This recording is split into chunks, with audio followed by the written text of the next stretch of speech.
Hi, and welcome back to Agent Renovation. My name is Ashley, and I'm an award-winning realtor in Vancouver with Angel Husband & Associates, a gamification and goal-setting expert, a master visionary, strategic planning coach, and a seven-figure entrepreneur. I love teaching agents how to win and pass the levels of the game of real estate. I will teach you the strategies and the considerations for setting up your game, maintaining your game, and conquering new ground. Let me guide you in crossing the finish line of your real estate goals, putting dollars in your pocket, and teaching you how to still have the personal life of your dreams. In today's video, we will be talking about how important it is to have a clear definition between your private life and your business life. I do not want to work with my friends. I do not want to sell real estate to my friends. Doing so is a bad strategy in real estate. Having listings and leads connected to other parts of your life will hinder your game. You can also ask yourself this: do I want to compromise my friendships? The answer is likely no. Your personal sphere of influence should not also be your sales pipeline, as that will not keep you balanced in life.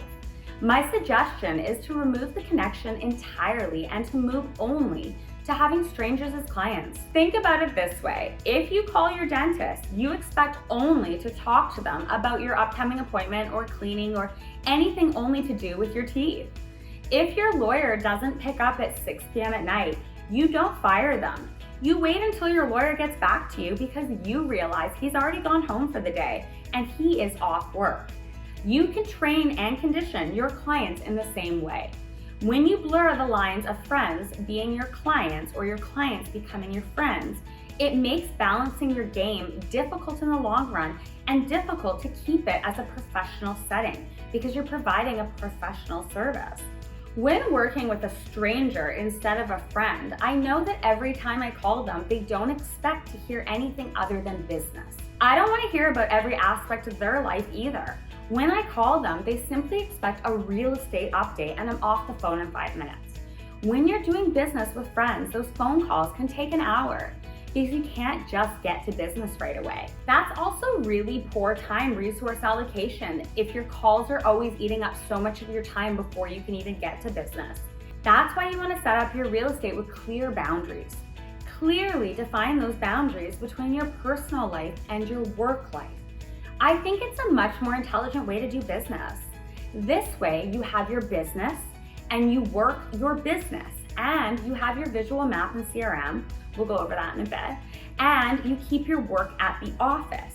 You have your game clearly set up and defined at your office, and you can leave it behind when you go home from the office. If you had a stressful day or week, you want enough balance that you can have a safe environment in which you can release that stress. You need to be able to have people that you can do that with. If your friends are also your clients who you always want to be on for, you won't be able to just have an easygoing dinner or drinks.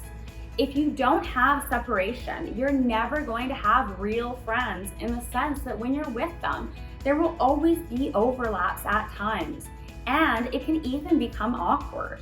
And heaven forbid something goes wrong in a transaction connected to a friend. They find a reason to be unhappy with what you did, maybe outside of your control.